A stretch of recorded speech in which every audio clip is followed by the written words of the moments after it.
Joining us from Australia's #1 boxing show before the fight, it is Rob Schyff. G'day, Rob. How are you? Good, Riccardo, mate. How are you? Yeah, good, mate. Thanks for coming on tonight, mate. Plenty to talk about. Mate, there is a lot going on for the second half of the year.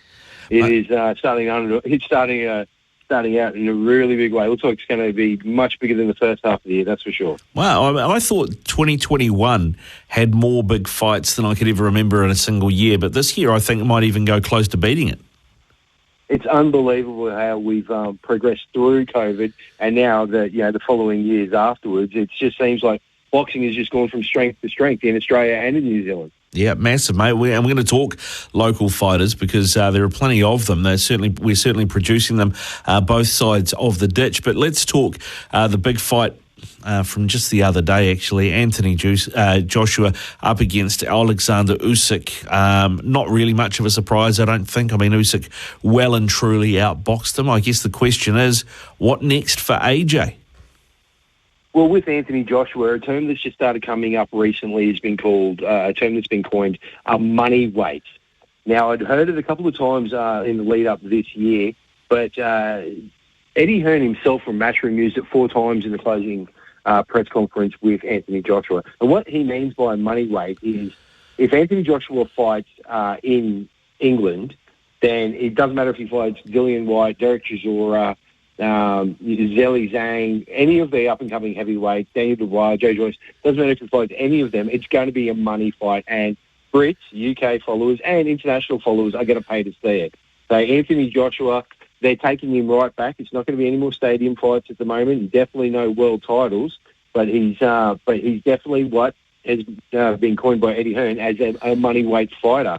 So don't worry about Anthony Joshua. Eddie wants to run him again probably in December. So they just want to give him a little mental break for a sec. He's got a new trainer, Robert Garcia, who he's only been with the one fight with this last one against Alexander Usyk. So Anthony Joshua's still got a lot to offer, and expect to see him again before the end of the year. Yeah, we're looking forward to seeing what happens there and who he goes up against, because, I mean, you know, it feels like the fight that everybody really wants to see, I know all of Britain wants to see, is AJ versus Fury, but he really needed to win that to make that fight happen, and now he's got to go back and start again. I don't know that beating Joyce or any of those other guys you mentioned kind of gives him the profile he needs for that to be realistic again. I mean, almost, I know that he's basically retired, but it almost feels like he needs to fight and beat Deontay Wilder to set Fury up. Joshua's only 32 years old, so in heavyweight terms, it's not getting too old, whereas in the lighter weights, you can be, if you're a little bit lighter and you're 32, you're getting towards the end of your career. So what they do with AJ, it's going to be interesting to see. But if they want Fury said that he fights Alexander Usyk for the undisputed heavyweight title, which there hasn't been since 1999. But to do that, he says he wants $850 million. Now, that figure's never been thrown out before, whether he gets it or not. But he retains the WBC title, so it's a fight that everyone's talking about. That would be huge. $850 million would be the biggest purse ever, wouldn't it? Ever. Hands down, and by a long shot. So whether that's just what he's doing to try and sell the hype for the fight, and they're already in negotiations, who knows? The one thing, he is a showman, but he is a very, very, very classy businessman too, Tyson Fury. So I wouldn't be surprised if they're not already in negotiations for a lot less than that. But the media, the train has probably already started. No doubt it started. I mean, who do you expect Joshua to jump in the ring with in December? I mean, and is it too short a turnaround for a Joe Joyce or a Joe Parker, whoever wins that? Hard to say. There's a rematch clause with Joe Parker and Joe Joyce through Frank Warren. Joe Parker himself saying he doesn't need a rematch clause, that he's more motivated now than he's ever been. Obviously, he's training with Tyson Fury and Mukomi, with Andy Lee as his trainer. But, yeah, it's hard to say what happens there. If Parker beats Joe Joyce, then there's a rematch. If Joe Joyce wins, I'm not sure if the rematch clause goes back the other way. But both the boys, Joe Joyce number 2 with the WBO at the moment, Parker number 3. and they're also quite close to each other in the WBC and the IBO and stuff like that. So they're names that are very, very close. It's hard to say. Joe Joyce has only had the 14 fights, 13 KOs, whereas Parker, a former WBO champion, a lot more, he's got a lot more credentials, the Kiwi. And we all love him here in Australia too. Make no mistake, we'll try and claim Joe Parker in a conversation if people don't know he's from ANZ. But, he's had 33 fights, and Australia's not shy about doing that at all. I've done it many times over a beer. So, especially when I talk to him and try and claim him as an Australian. So there's a lot of big names in and around there, but it's hard to say what's going to happen with AJ next. There's 2 or 3 people that have, kind of been named, but it's all up to Eddie, and it's up to Anthony Joshua. He might decide he wants to have the rest of the year off, and no one would have any issues with that. It was nearly a year to the day that the rematch against Usyk happened. So he's very comfortable with having a long rest. Yeah. Now on that fight, Joe Joyce versus Joe Parker, I look at that fight and I think Joyce is a big man. Parker's been training with some very big men in Tyson Fury's camp with Andy Lee. A lot of guys who dwarf him. I think Parker's got the movement. He's got the speed, the hand speed to get the better of Joe Joyce, who just seems to want to just walk forward. How do you see this fight going? Look, Joe against the bigger man, we've seen him against the bigger man when it came to the fight with Anthony Joshua. Take that for example. Usually he's pretty good, but the Anthony Joshua fight, it was quite one-sided. Parker, but his last fight, Derek Chisora, what a great performance. He had Chisora in trouble a lot, and Chisora, obviously, we've seen him fight just recently. With Joe Joyce, he kind of had Christian Hammer. So there's 2 different kind of levels there, but they call him the Juggernaut, Joyce. He's young, 14 fights, 13 KOs, former British champion. I think the difference will be here. I'm picking Joe for this one, and I think it's going to be hand speed and movement. I think he can negate the distance on Joyce, and he can bridge the gap himself and get out of trouble. I think he's going to be too classy. I think his hand speed's still there, especially against Chisora when we saw it. Yeah, so I think he might be a bit much for Joe Joyce. That's why they've put the rematch clause in there. Yeah, right, and to give Joe Joyce another opportunity, because I know Joe Parker would like another go-round with Anthony Joshua, and he definitely wants another crack at Dillian White. I did see some mail going around that, and I know Dean Lonergan pretty well, and I know he's great at generating talk about his fighters, but I did see some talk around Justice Huni Joe Parker fight in the near future, but I think that's probably a fair way away. What's your take on that? It wouldn't be on Joe Parker's radar too much, especially now that he's signed with Sky Sports and he's over there. So he definitely wants the Dillian White fight. Love Dean, love the boss man. I was on the phone to him a couple of days ago, and we've got a little bit to talk about with what he's got coming up as well. Justice Huni, he's a great promoter, and Justice Huni throwing his name out there is probably a knee-jerk reaction because Junior Farr was on the schedule. It was thought that Junior Farr had beat Lucas Brown and that Justice Huni would then fight Junior Farr. But those plans obviously went by the wayside when Lucas Brown put him away in the first round to play in the WBA Oriental heavyweight title. That was a tough loss for him against Lucas Brown. I mean, we just seen Lucas Brown beaten by Paul Gallen not that long before. I thought Lucas Brown was done, so it was a hell of a surprise to see him do that to Junior Farr. Junior Farr just looked like he didn't know what was going on. Lucas had a win recently just before that in the 8th round with a TKO against Figer Apollo Django, who was a former Australian heavyweight champion. He was quite well ranked, quite a good amateur. And that's who Justice fought when Justice debuted and won the Australian title. So everyone thought that Lucas was done. He's only had the 3 losses. And they thought Django was going to do the job on him, but he stretched Django out in the 8th. And he was always a chance with that big right hand. I've been watching him spar with Justice and Julius Brown, who he had fought previously here in Queensland at the beginning of the year. So, it was. I didn't think it'd go that way, but I wasn't surprised. Now, I actually see on Lucas Brown, he's fighting Jarrell Big Baby Miller apparently in November. I don't know if you've seen much on this or how you think he'll go up there. With Lucas? Yeah. It's all speculation until you actually see the fight poster.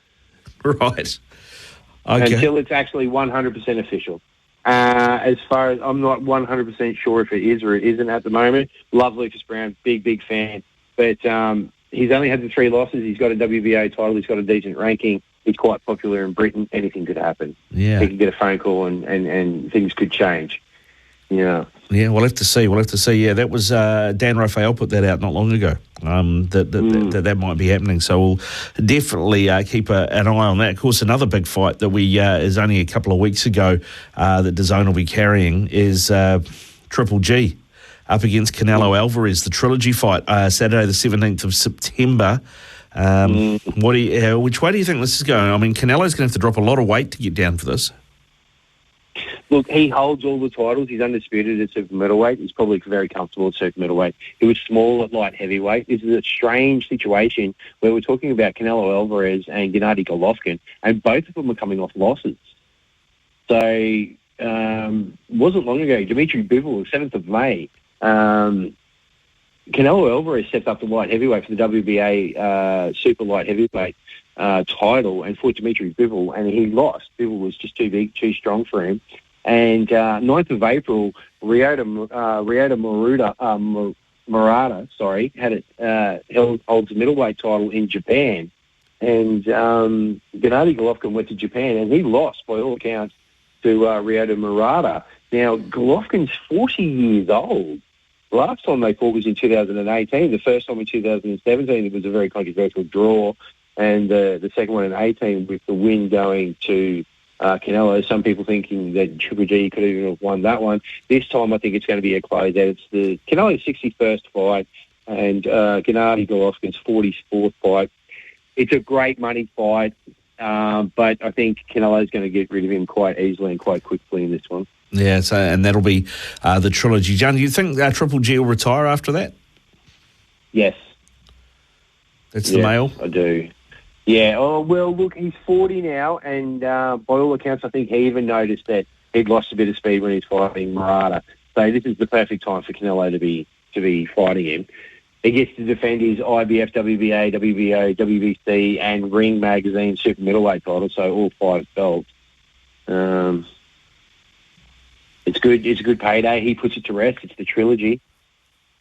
Yeah, I think Canelo's paying $1.17 to win that. So, I mean, if you're looking for value, it's a Canelo to finish it at about $2.70. What do you reckon? Give it 6 rounds? Inside the 6. I think he touches the body in the second, and I think you'll start to see some damage happening around the 4th, the 5th. Will work. The 4th or 5th, I think, is going to be where it's going to be. Yeah, interesting. Well, looking forward to seeing it and seeing Canelo back down to where he belongs. I think light heavyweight's just too much of a stretch for him. I did miss actually one heavyweight bout that is coming up, Rob, which I thought we should touch on. Andy Ruiz against Luis Ortiz. And Ruiz seems to have reinvented himself a bit, hasn't he? He does.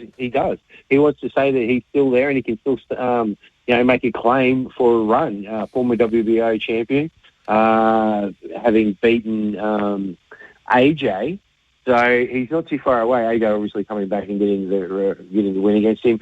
Parker beat him in the early days, but he's with Eddie Reynoso, which is Canelo Alvarez's trainer. He's very, very, very fit. He's getting a lot of time out of that, so especially now that Ryan Garcia's moved on, and it's really only Canelo and Andy there. So, look, the guy, he looks very keen, very hungry. What he's going to show against Ortiz, we're not sure. Yeah, I mean, Ortiz, how old's he now? He must be just about 50, isn't he? He's been around forever. Mate, he has been indeed. He has been, Riccardo. He has been. Yeah. So, he's always been a durable guy. If Ruiz can get him out of there, that would be reasonably impressive. We'll have to see how that goes. Now, we wanted to talk some local fighters. We have mentioned Justice Huni, but we should mention a few others. I know there's been a few Kiwis that Dean Lonergan has taken over to Australia, put some bouts on.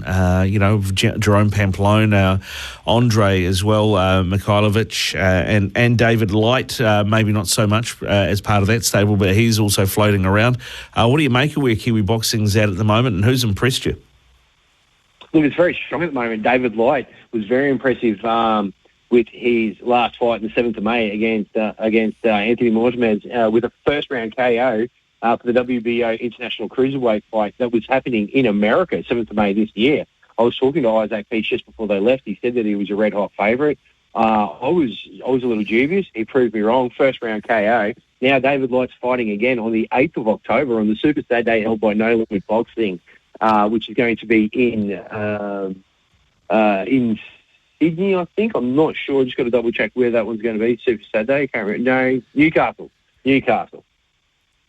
that one's going to be. And David Light's on that. He's fighting Vikas Singh, who's 11-3-1.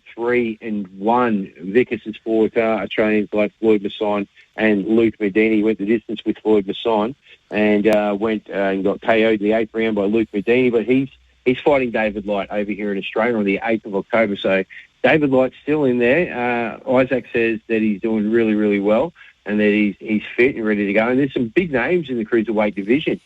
Guys like Floyd Masson. Jason Waitley's going to go and fight Mastanak in Poland before if he wins that, which is a very hard fight, he could be an IBF challenge for Jai Opetaia. So David Light not too far out of the mix there in the cruiserweight division, which is very strong in Australia and New Zealand. Jerome Pamplon, another cruiserweight, 13 fights. So he's only 5 fights away from David Light, and Jerome, by all accounts, very, very impressive. Out of Dean Lonergan's DNL Boxing, he had his last fight against Joshua Francis. He got the IBF Australasian. Great fight, And Jerome Pamplon was doing some great rounds of sparring when he was over here with Jai Opetaia. And then the very exciting Andre Mikhailovich. Wow. There is a huge announcement that'll be coming out in the next week or so for his next fight. I can't say much about it just yet, but I know exactly who it is, and it's enormous. And Andre Mikhailovich is just the human highlight reel, fighting Francis Whiteye not long ago. Oh, mate, honestly, I've watched Andre a few times, and I saw him, saw his last fight, Jerome's last fight there as well, over here, and impressive. I did laugh because I think I know who it is. He's not being shy about talking about Isaac Hardman, and funny that he's kind of, as he goes, talking about how Isaac Hardman only, he's just all mouth and nothing else because Andre likes to talk. So if that's the fight that's happening, man, sign me up. I'll be all over that.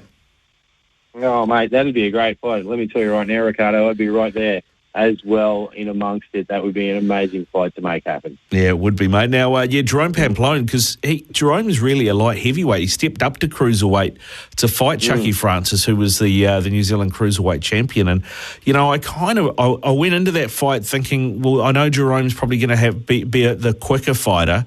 And I think probably the fight came a little bit sooner than Shane Cameron would have wanted for Chucky Francis. But I did wonder how he would go with Chucky's power because he's a much bigger guy, a more solidly built guy. But he made it look reasonably easy, to be fair. He just toyed with him and then finished it, I think, in about the 5th or 6th round. Oh, he's impressive.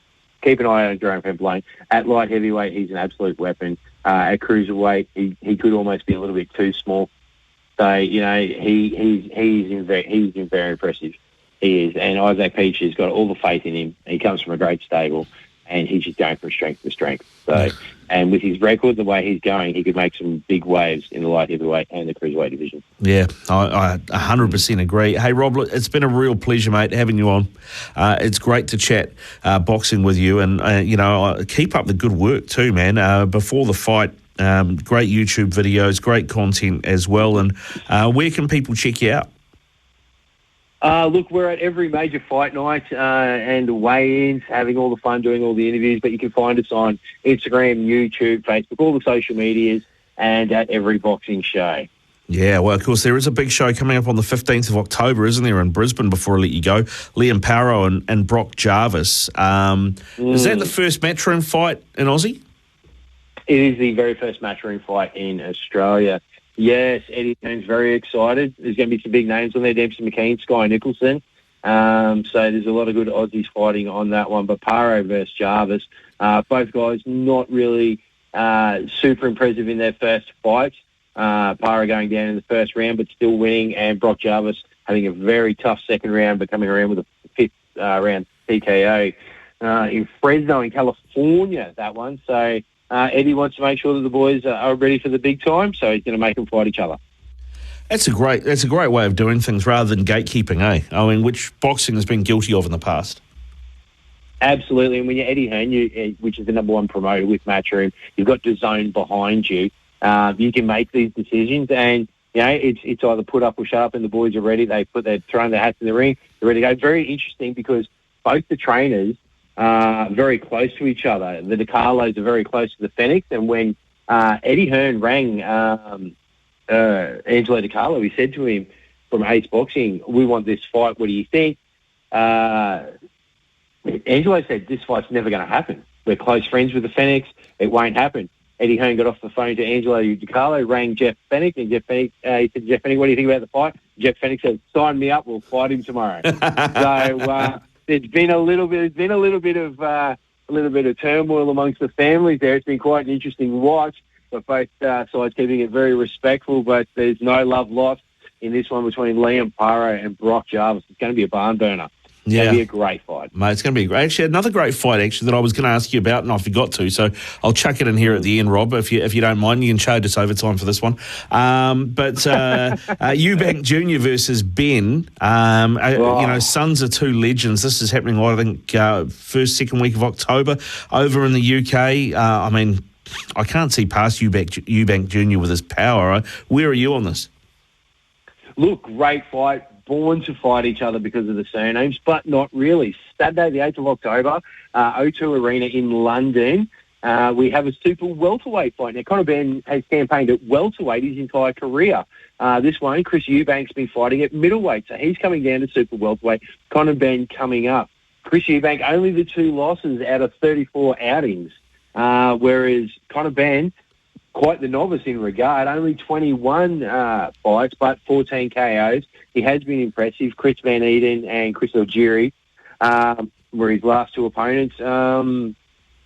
Chris Eubanks, Liam Williams was his last fight. So Conor Ben on the way up. Chris Eubank is in everyone's conversation. So it's a great fight. It's a 2-horse race. Anything could happen in this one. You'd have to think that Chris Eubank's going to be the favourite. But Conor Ben is Eddie Hearn's stable. He's from Matchroom. It's his boy, so he must have every faith in him. He must do, mate. He must do. I'm looking forward to it. Hey, Rob, thanks so much again for your time, mate. Keep up the good work before the fight as well, and we'll catch up with you again soon, eh? Riccardo, thanks very much, man. Appreciate your time. Cheers. Rob Schyff there from Before the Fight. Check out the YouTube channel.